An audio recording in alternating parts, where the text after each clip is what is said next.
The views and opinions expressed on any program are those of the producers and/or the persons appearing on the program and do not necessarily reflect the views and opinions of FRC Media, Bristol Community College, or the City of Fall River.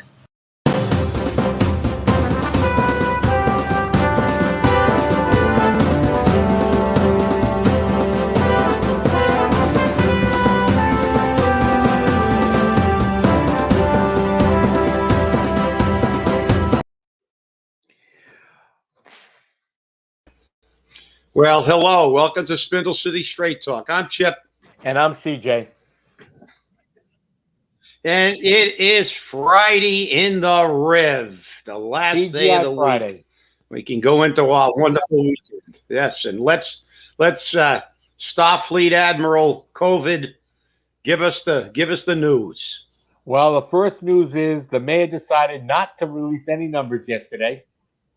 No press release went out as far as I can tell. I don't know if he was too busy with his town hall vaccine meeting during the presidential speech, great planning, or if he just decided he's not going to do them anymore. So hopefully today he'll have some numbers out. We'll see. But for Massachusetts, 563,983 cases total, 1,589 new cases, 16,218 total deaths, 42 new deaths, and 56,816 for Bristol County. That's the number of cases. Well, thank you, Admiral, for doing all that work on your own. You didn't have to just get it from, the mayor doesn't do it. But then again, what the hell? Maybe he'll stop doing it at all. And he really hasn't ever answered any questions. So he's pulling a Joe Biden. Get up there, read from the teleprompter, and then run away. No questions.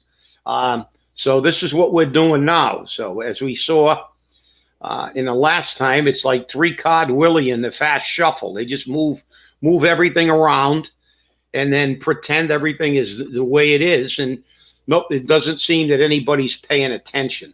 So that's what disturbs me more than anything else. We've gone on and on and on, and I think we finally hit the wall. Just like we're going to finally hit the wall with a lot of issues on a federal level, like unfettered immigration and stuff like that, and voter security. And we've got a lot of issues here facing us. And on a city level, we've had issues that have been facing us now for over a decade about lack of transparency and lack of accuracy with numbers, with money that affect our tax rate. And that has to be addressed. It has to be addressed. This next election, if the council doesn't do its job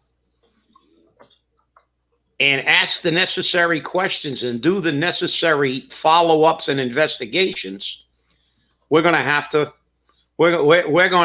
try to get as many of those out as we can who are not doing what they should do. You and I had a conversation about the bonding limit being moved up to $20 million. Right. Who knew? I mean, are we supposed to be So in essence, what they've done is they've written themselves a $10 million blank check. They just they just said, okay, rather than 10 million, it's going to be 20 million. So $10 million is going to be added to your tax burden because they're going to bond, and that bond will still be around when your great grandchildren are still walking around Fall River, unless somebody in your family is smart enough to get out of Dodge. But this is incredible. We want to know when this was changed, when it went before the council, why it was changed, and why the voters didn't get to weigh in on a $10 million potential deficit. They're writing themselves a check for $10 million on our dime. And nobody's saying anything so far. Well, what was interesting was that the interesting thing was that the $20 million came up at the last city council meeting when she made a comment along the lines of, and with the bonding that we have today, we're just under the $20 million cap. I called city councilors right after that meeting, just about. I called them on Wednesday. And I asked several of them if they remember ever addressing raising the $10 million bonding limit to $20 million. Nobody remembers doing that. I looked through the agendas that I have. Nowhere do I see it on the agenda. So, as far as I know, this occurred under this administration. Because I remember in the last administration hearing that we had a $10 million cap. I asked a couple of city councils, and they remembered that in the last administration, they heard that we had a $10 million cap. So somewhere between the last administration and this city council meeting that just went by, we gained the $10 million addition to the cap. And as you said, it's a $10 million blank check. And why? Why? I mean, why? Because they want a bond for new baseball fields. They want a bond for new athletic fields that they didn't include in the school project when they, bonded for that, when they did a debt exclusion for it. That's not our fault that you screwed it up. That's your fault. Why should we get burdened for it? CJ. No, you're 100% right, but you're asking why. I'm going to give you my theory. I'm going to put on my investigative hat and say that what has changed in the Coogan administration that could be responsible for this.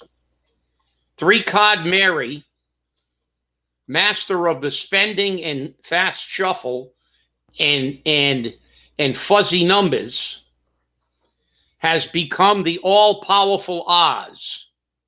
She is now the CFO. She's not second in command to Kathy Ann Viveris, or third or fourth in command. And she's been around for 40 years, and she started out as just a bean counter doing the audits or reconciliations, not actual audits, her firm. So she's been around for a long time. She has proven one thing. She knows how to spend money, and she knows how to manipulate numbers. I want to remind all our viewers about the last budget when she went in front of the council and insisted that the health care was a problem and said that it had increased over 8% when it in fact only increased 5.7%. And that was documented. That also came out at the council meeting, finally. She also said she needed $45 million to pay for their share of the health care premium, which was a very specific question. Now, remember something. We have two entities who are professionals at coming up with a number, Blue Cross and Blue Shield actuarials, and Gallagher, our claims monitors, who do this professionally. Both came out with $40 million. And they both, and Gallagher was there, and Diane LaFlash said it's $40 million. Mary Sahady insisted it was 45. And then she admitted that it wasn't the 40 million for just the premium. She had added the life insurance, the stop loss, and everything else. That's like you saying, well, CJ, what's your car payment? And you told me, well, it's like $2,000 a month. And I go, how the hell did you get a payment that high? You say, oh, I got to get in my auto insurance, the maintenance on my car, new tires, everything gasoline. That's got to do with my car I put in. Yeah, gasoline, everything. So what you're telling me is, I asked you a very specific question. How much do you pay on your car loan? And then you give me a number that includes a whole bunch of other things.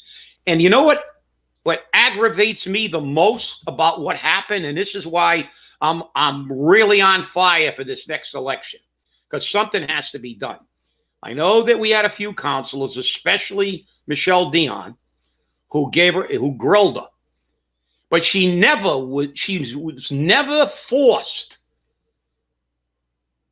to admit that $45 million was BS. She contended that's what it should have been. Then she said, okay, we need 45 so much that I'm going to accept 40 and then rob $1 million out of that for salaries. So we only really needed 39 million. So who's going to call her out on that? And she does this all the time. All the time. She did it again at the last meeting. She talked about giving money back to the school department for the health care because they had overpaid. Didn't she say that? Am I correct? Yes. She said that they had more money than needed based upon claims. Well, she's not really giving that back. Here's another lie. You pay the claims as they go. She's told the council this 1 million times. We are a self-insurer. They've admitted they don't have 39 million in the bank. They never keep the amount that they say in the budgets in the bank. What they do is they keep enough around to pay the bills as they come in. So how could they have paid more? They don't pay them. And if they do, this is why we need a forensic audit. There's too much ability to manipulate numbers. Remember, we have group insurance. All the school teachers' money that are in all the medical plans on the employee side are in the employee group trust fund as a group. We don't carve out the school department. They do that on paper for net school spending. But that's not the way they should be doing this. For 5 years, when they said they were running over budget 5 or 6 years ago, when Paul Coogan was a school committee, he actually called me to ask me to explain it. And I told them, they're not really paying that. This is a group. The rest of the group balances off. Their premiums, if you isolate their premiums, it's like isolating the medical costs for the leper colony in Molokai in Hawaii. And of course, if you isolate their bills, it's called adverse selection. Of course, their bills are going to be astronomical. But remember, you've got the rest of the state of Hawaii in that plan. And they're relatively healthy, and that's what happens when you stabilize a premium. That's why you have groups. That's why you have HMOs and PPOs. It helps stabilize the premium. This is all a con, people. This is a con led by Mary Sahady. Remember in 91 when we sued him in 90 and 91, the city's excuse was that the $2 million that they had in their account should have been in our account.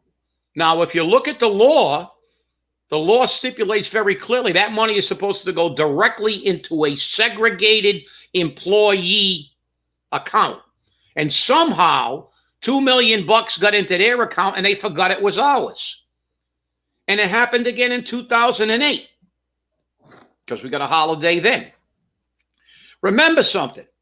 When they start moving money around like this, well, we're giving it to the school department, then they give it back to us, then we give it back to them, and then we give it back to us. There's always some money missing at the end of the day.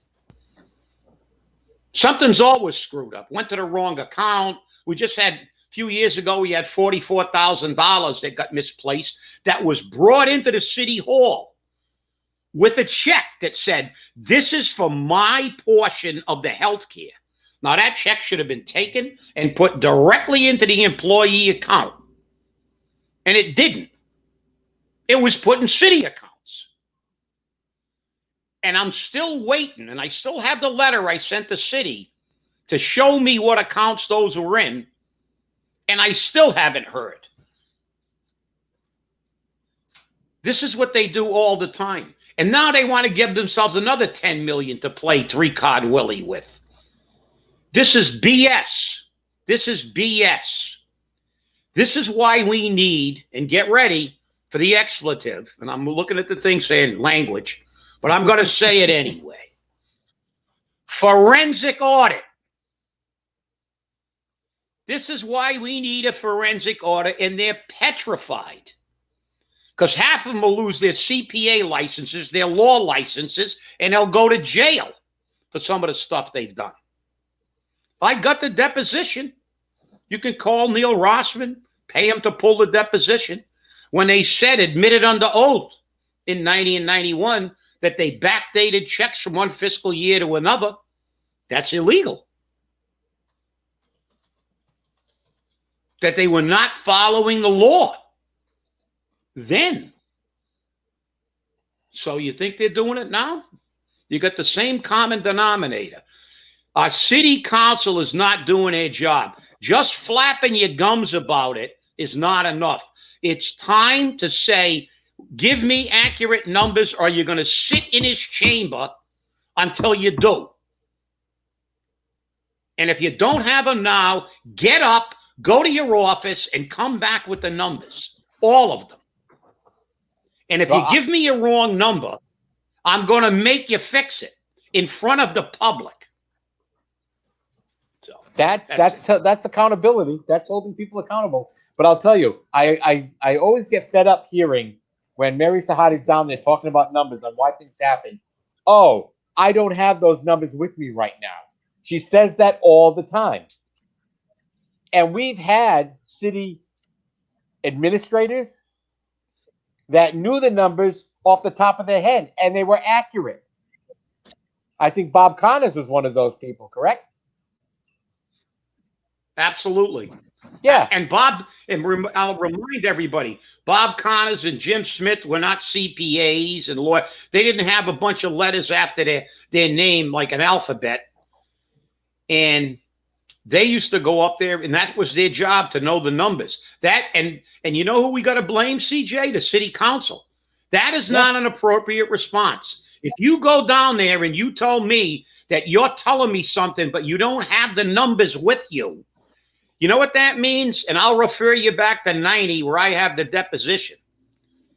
When they said that they never do an audit, they do a recreation or a reconciliation. You know what that's? You know what she's saying in the code that she uses, the political code.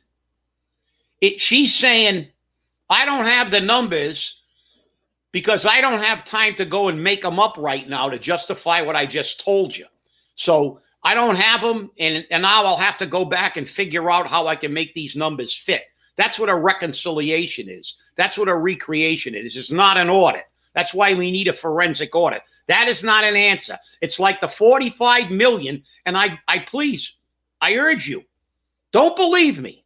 Go back and look at the video of that council meeting and listen to Mary Sahady insist it was $45 million. Even after Councilor Dion had her admit that she was putting in life insurance, stop loss insurance. This was not a question of how much we pay for all these other things. It was a question on what was our financial liability for the city's share of the health care premium costs, which is 75% of that. And that was $40 million. And you know, she walked out of that chamber that night after admitting her figures, you know, that those were in the figures, but she never said that figure was an inaccurate representation, and nobody held her accountable. And that's what irritates me.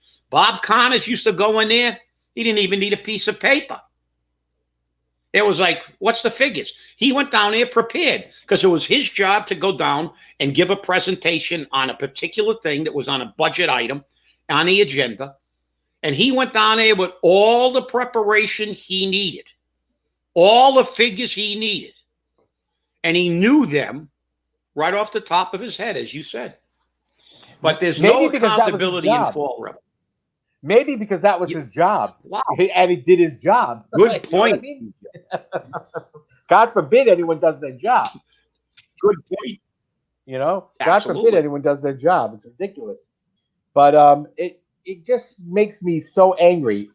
When I was talking with a city councilor this week, I found out that she had just realized, or he had just realized, because I'm looking at an email I received from another city council right now, that they realized that we never really do meet net school spending until the next year.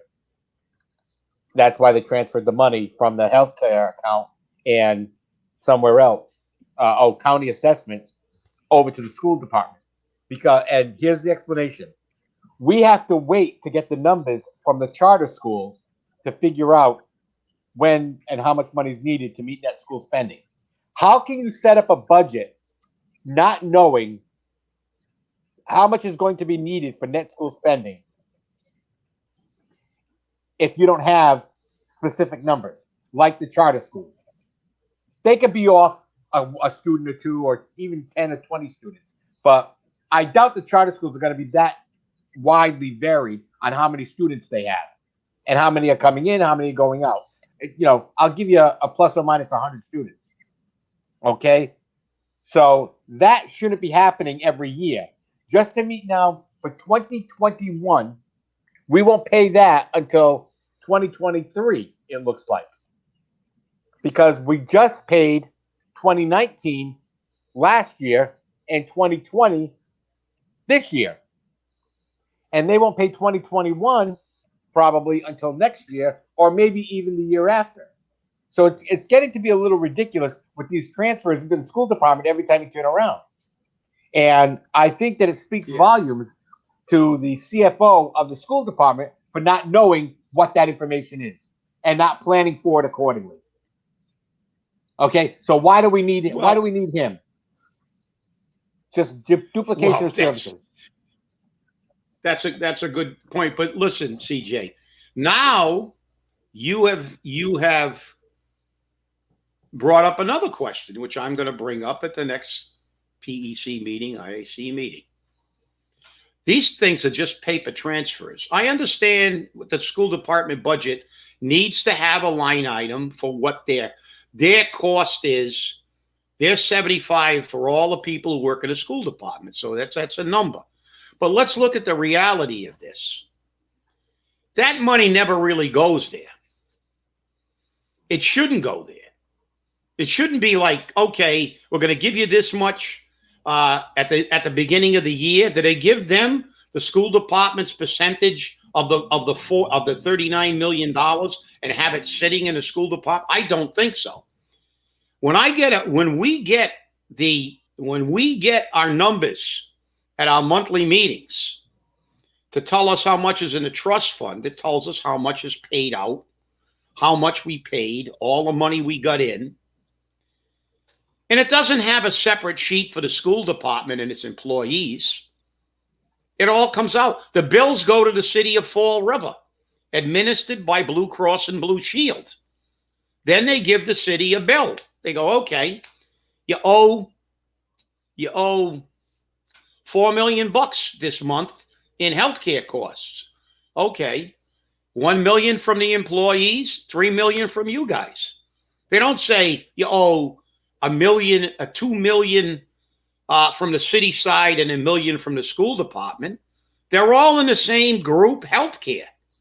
That money should not be migrating between accounts. We have seen what an abysmal, absolutely incompetent, accounting system we have in a city. How many mistakes have they made? And remember, the person that's doing it is still doing it. Remember, $2 million in 91, million in whatever it was in 08. Remember the 5 accounts that were dormant for 25 years? And they found it? And they went, oh my God, we've got 5 accounts in the insurance that have been dormant. Nothing for 25 years, a quarter of a century. The city had 5 accounts that they forgot they had. Don't you do that with your accounts? Don't you do that with your accounts? This is a professional thing. Yeah. And then now, like I said, recently we had $44,000 of people who brought in, we call them self-payers because it's not taken out of their checks. They're retired for the most part. They come in and they hand the check and here's my portion of the healthcare costs. And those things somehow got into a city account. I mean, you look, the system has been broken since the 80s. And it hasn't been fixed. And shame on a city council for sitting down at a budget hearing and accepting all these numbers as gospel and accepting responses like, well, I don't have those numbers at this time, and accepting the fact that somebody somewhere just increased the taxpayers' liability by $10 million. I want to know who just put me on the hook by writing themselves a blank check for $10 million. That would be nice to know. Pretty simple question. Yep, and we'll probably never know the answer to that. You and I both know that. We probably will never learn the answer to that. And that's the sad part about it, because nobody cares. Nobody cares except people like us. But the people of Fall River are starting to open their eyes. They are starting to see that this can't happen anymore. They're starting to see that something has got to be different. And if it starts with the city council and the school committee and the mayor, so be it. Like I said, I've seen on social media already, anyone but Coogan. Okay? Is Coogan going to be the only problem that the city has? No, because the next mayor will have probably similar problems if you keep the same people in office, if you keep the same people in the jobs. Paul Coogan, the minute he stepped in, he brought back everybody that Jazel had gotten rid of, and the people wanted gotten rid of. Whether you like it or not, the people didn't want these people involved. But Paul had to prove that I've got to return the favors to the good old boy network. And this is what happened. And this is not acceptable. It's just not acceptable. And the people know that. Yeah. Well, as you said, the insanity of no accountability has become systemic, to use the buzzword that they use in the millennial society that we're in, the woke society. Systemic incompetence has been around in Fall River for decades now. The fact is, we don't know what happened with the 22 windows. We all remember you and I sitting in the chamber with Dominion when we were assured we were going to win that suit. And we urinated that money down a hole because we lost that suit, didn't we? All the lawsuits. Does a councilor demand every year all the lawsuits filed against the city and the cost of all settlements to see how much the taxpayers are on the hook every year? Are we going to know how much the city paid to keep a serial predator as superintendent of schools? No, we're not going to know unless somebody asks on the council. So what I guess we're saying here today is, city council, if you don't start asking these questions and holding these people accountable for what they're getting paid to do, we're going to work our butts off to get you out of office. Well, I'll tell you now, we're starting to run out of time here, but it gets to be very interesting. There was something I wanted to bring up that Councilor Pereira had asked, but I think I'm going to save that until Monday's show, and I think you know what I want to talk about there, because absolutely, that's another misrepresentation of what's actually going on in the city, and people don't seem to understand. Things are not always what they say they are. Okay, there's a whole veil of secrecy over a lot of this, and a whole veil of misconceptions and deceptions. I think deception's a better choice of words. And we have to be available to look at that and say, now prove your position. Because she's never asked to prove her position. The mayor's never asked to prove his position. And because people aren't being asked to prove their position, they're getting away with it. And it's time for the people to turn around and say, prove your position. Prove where you stand. I want to thank you all for watching. It's been a great show. Have a great weekend. Remember, stay safe, stay angry, wear a mask. Have a great day. Don't forget our Monday cliffhanger. Tune in.